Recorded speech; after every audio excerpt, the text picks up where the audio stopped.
आज का हमारा टॉपिक है एवोगाड्रोस लॉ। एवोगाड्रो नामी साइंटिस्ट ने 1813 में वॉल्यूम और अमाउंट ऑफ अ गैस के दरमियान स्टैंडर्ड टेम्परेचर और प्रेशर पर जो रिलेशनशिप बताया है वो एवोगाड्रोस लॉ कहलाता है। एवोगाड्रोस लॉ के मुताबिक at a constant pressure and temperature, the volume of a fixed mass of a gas is directly proportional to number of moles of a gas. इस लॉ के मुताबिक अगर हमारे पास कांस्टेंट टेम्परेचर और प्रेशर होगा तो जैसे जैसे हम अमाउंट ऑफ अ गैस को इंक्रीज करेंगे हमारे पास गैस का वॉल्यूम इंक्रीज होता जाएगा। ठीक है, मैथमेटिकली हम इस लॉ को कैसे लिखते हैं?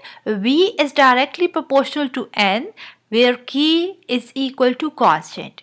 V हमें बता रहा है गैस का वॉल्यूम, N बता रहा है अमाउंट ऑफ अ गैस, ठीक है, या number of moles of a gas, K constant temperature और प्रेशर को डिनोट कर रहा है।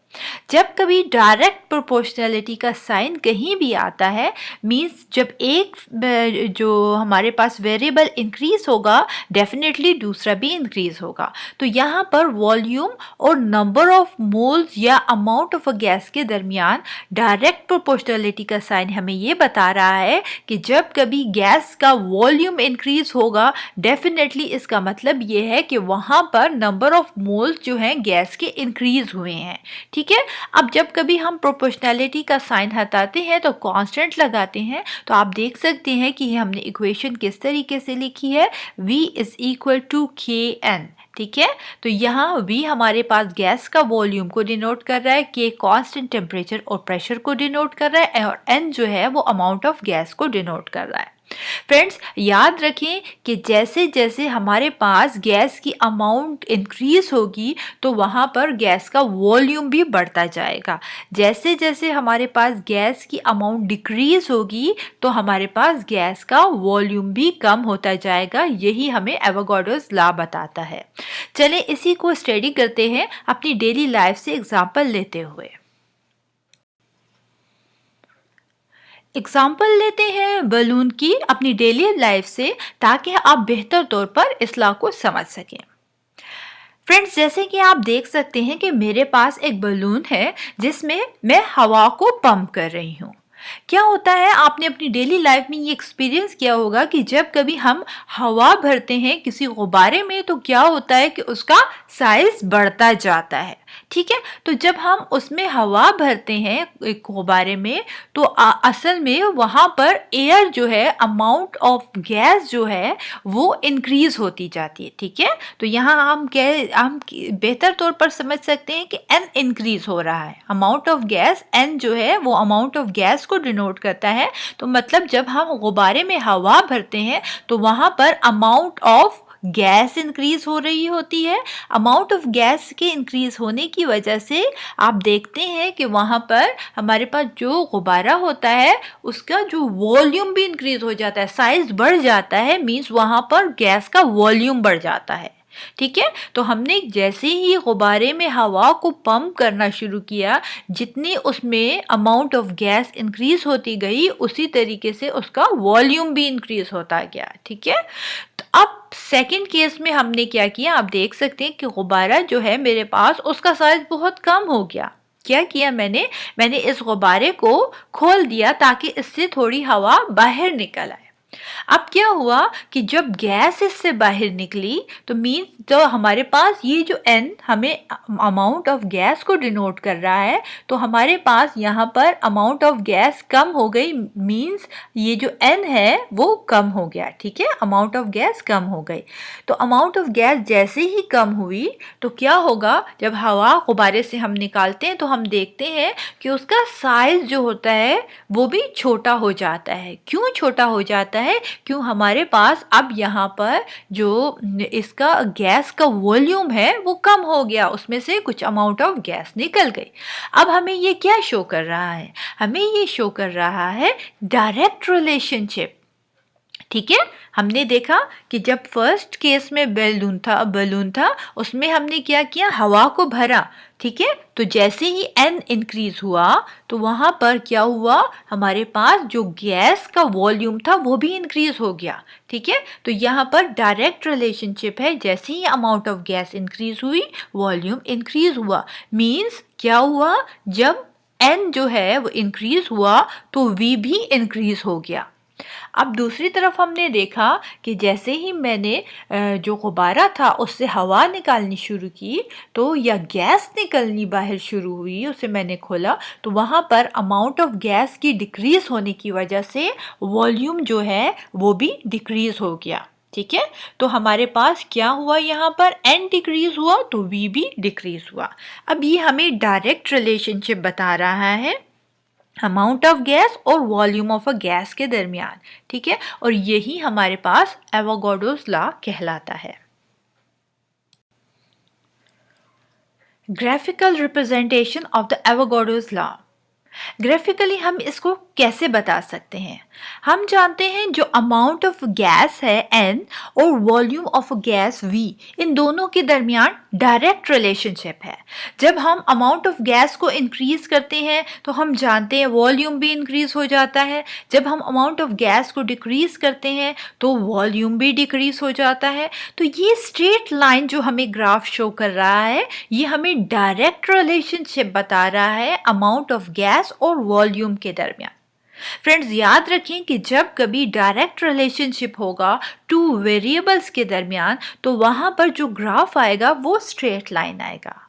क्या हो रहा है यहाँ पर, जैसे ही हमने अमाउंट ऑफ गैस को डिक्रीज किया, हम देख चुके हैं कि गुब्बारे में हवा जब हमने कम की तो क्या हुआ, वॉल्यूम डिक्रीज हो गया। और जैसे ही हमने अमाउंट ऑफ गैस को इंक्रीज किया तो देखा साथ ही वॉल्यूम भी इंक्रीज हो गया। तो ये हमें स्ट्रेट लाइन ग्राफ शो कर रहा है कि अमाउंट ऑफ गैस और वॉल्यूम के दरमियान क्या है, डायरेक्ट रिलेशनशिप है।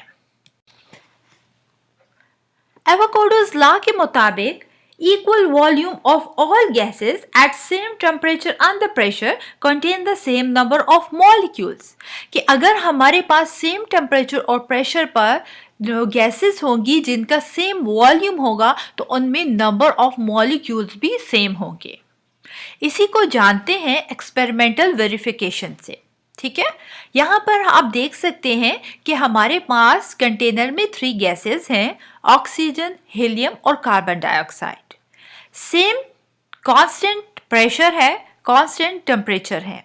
ठीक है, तो अगर हम लेट्स से कहते हैं कि मेरे पास 1 मोल जो है ऑक्सीजन है, 1 मोल हीलियम है, 1 मोल कार्बन डाइऑक्साइड गैस है। ठीक है, हम जानते हैं कि जो 1 मोल होता है वो उसमें कितने नंबर ऑफ मॉलिक्यूल्स होते हैं, 6.02 इंटू 10⁻23 मॉलिक्यूल्स होते हैं। ठीक है, हम एवोगाड्रोस नंबर भी इसे कहते हैं। तो हमारे पास इसका वॉल्यूम क्या होगा, याद रखिए 1 मोल किसी भी गैस का वॉल्यूम स्टैंडर्ड टेम्परेचर और प्रेशर पर क्या होगा, वो इक्वल होगा 22.4 क्यूबिक डेसीमीटर के। तो अगर मेरे पास यहाँ 1 मोल ऑक्सीजन है तो ये इक्वल होगा इसका वॉल्यूम 22.4 क्यूबिक डेसीमीटर के। और याद रखें कि अगर हमारे पास 22.4 क्यूबिक डेसीमीटर वॉल्यूम में कोई भी गैस होगी तो उनमें जो अमाउंट ऑफ मॉलिक्यूल्स होंगे वो इक्वल होंगे 6.02 इंटू 10⁻23 मॉलिक्यूल्स के। अगेन मैं ये कहती हूँ कि हीलियम जो है गैस मेरे पास 1 मोल है। हम जानते हैं कि 1 मोल में जो नंबर ऑफ मॉलिक्यूल्स होते हैं वो 6.02 इंटू 10⁻23 मॉलिक्यूल्स होते हैं और इसका वॉल्यूम जो होगा वो मेरे पास 22.4 क्यूबिक डेसीमीटर होगा। कार्बन डाइऑक्साइड में सेम केस है, 1 मोल है। ठीक है, इसलिए इसका वॉल्यूम भी 22.4 क्यूबिक डेसीमीटर होगा। तो इस लॉ के मुताबिक, एवोगाड्रोस लॉ के मुताबिक, कि अगर हमारे पास कांस्टेंट टेम्परेचर और प्रेशर होगा और इक्वल वॉल्यूम में गैसेस होंगी, जैसे कि यहाँ पर ये 3 गैसेस मेरे पास वॉल्यूम है 22.4 क्यूबिक डेसीमीटर, तो यहाँ पर जो नंबर ऑफ मॉलिक्यूल्स होंगे वो सेम होंगे। यही वजह है कि मैंने इन तीनों केस में यही कहा कि 1 मोल जब ये तीनों गैसेस हैं तो हर गैस में जो अमाउंट ऑफ मॉलिक्यूल्स होंगे वो सेम होंगे और वो इक्वल किसके होंगे 6.02 इंटू 10⁻23 मॉलिक्यूल्स के। चलिए रिवाइज करते हैं कि हमने आज क्या स्टडी किया। सबसे पहले एवोगाड्रोस लॉ के मुताबिक जब कभी हमारे पास कांस्टेंट प्रेशर और टेम्परेचर होगा तो जैसे जैसे हम अमाउंट ऑफ अ गैस को इंक्रीज करेंगे तो वॉल्यूम भी गैस का इंक्रीज होता जाएगा। एग्जाम्पल हमने ली बलून की, जैसे इसमें हमने क्या बात की कि पहले मैंने क्या किया, गुब्बारा लिया और उसमें हवा भरनी शुरू की या गैस भरनी शुरू की, तो क्या होता है कि हमारे पास जैसे जैसे उसमें जो अमाउंट ऑफ गैस इंक्रीज होती गई तो हमने देखा कि उस गुब्बारे का साइज भी इंक्रीज होता गया, मींस उसका वॉल्यूम इंक्रीज होता गया। ठीक है। सेकंड केस में मैंने क्या किया कि वो गुब्बारा लिया, उसी गुब्बारे से मैंने अब हवा निकालनी शुरू कर दी। गैस जैसे जैसे बाहर निकलती गई तो क्या होता गया कि अमाउंट ऑफ गैस के डिक्रीज होने के साथ हमारे पास देखा हमने कि वो जो बलून था वो श्रिंक हो गया, छोटा हो गया। मींस वहाँ पर अमाउंट ऑफ गैस के डिक्रीज होने के साथ वॉल्यूम भी गैस का डिक्रीज हो गया, जिससे हमें ये पता कि अमाउंट ऑफ अ गैस के दरमियान और वॉल्यूम ऑफ अ गैस के दरमियान डायरेक्ट रिलेशनशिप है और यही हमें एवोगाड्रोस लॉ भी बताता है। ग्राफिकल रिप्रेजेंटेशन हम एवोगाड्रोस लॉ की कैसे करते हैं? हम जानते हैं कि एवोगाड्रोस लॉ में अमाउंट ऑफ अ गैस और वॉल्यूम ऑफ अ गैस के दरमियान डायरेक्ट रिलेशनशिप है और ग्राफिकली स्ट्रेट लाइन जो है हमारे पास आती है जो कि अमाउंट ऑफ गैस और वॉल्यूम ऑफ गैस के दरमियान डायरेक्ट रिलेशनशिप को शो करती है। एक्सपेरिमेंटल वेरिफिकेशन हमने कैसे की? एवोगाड्रोस लॉ की कि हमने 3 गैसेस ली, ठीक है, और हम जानते हैं जब कभी हमारे पास स्टैंडर्ड कांस्टेंट टेम्परेचर और प्रेशर होगा तो क्या होगा, अगर हमारे पास इक्वल वॉल्यूम में गैसेस होंगी तो वहाँ पर जो नंबर ऑफ मॉलिक्यूल्स होंगे गैस के वो सेम होंगे। यहाँ पर हमने 3 गैसेस ली, ऑक्सीजन, हीलियम और कार्बन डाइऑक्साइड, और हमने कहा कि यहाँ पर कांस्टेंट टेम्परेचर और प्रेशर है और हमारे पास तीनों जो गैसेस हैं उनका वॉल्यूम भी सेम है। ठीक है, तो हम जानते हैं कि जब कभी कांस्टेंट टेम्परेचर प्रेशर होगा और इक्वल वॉल्यूम में गैसेस होंगी तो एवोगाड्रोस लॉ के मुताबिक यहाँ पर number of molecules of gas जो होंगे वो सेम होंगे। यही वजह है कि जब तीनों को वॉल्यूम 22.4 क्यूबिक डेसीमीटर था तो यहाँ पर जो नंबर ऑफ मॉलिक्यूल्स थे गैस के वो हमारे पास 6.02 इंटू 10⁻23 मॉलिक्यूल्स हैं, जो कि हम जानते हैं 1 मोल के इक्वल होते हैं। फ्रेंड्स, यही सब आपको बहुत बेहतर तरीके से मेरे ख्याल में बताने के लिए काफ़ी था एवोगाड्रोस लॉ को। इस वीडियो को लाइक करना मत भूलिएगा, शेयर कीजिएगा अपने फ्रेंड्स के साथ और सब्सक्राइब कीजिए मेरे चैनल डिजिटल केमिस्ट्री को।